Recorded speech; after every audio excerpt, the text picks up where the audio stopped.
ഒരു പാലം നിർമ്മിക്കുക എന്നത് ഒരു കലയാണ്. വിയറ്റ്നാമിലെ ഡ്രാഗൺ പാലം കണ്ടാൽ അക്കാര്യം നമ്മൾ തലകുലുക്കി സമ്മതിക്കും.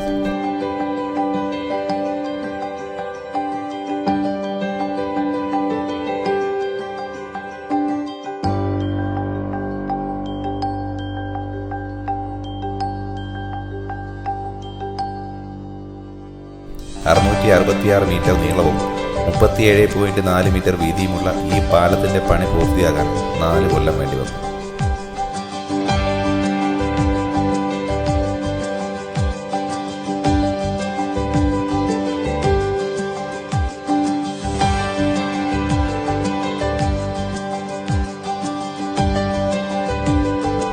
തനി ഡ്രാഗന്റെ രൂപമാണ് പാലത്തിന്.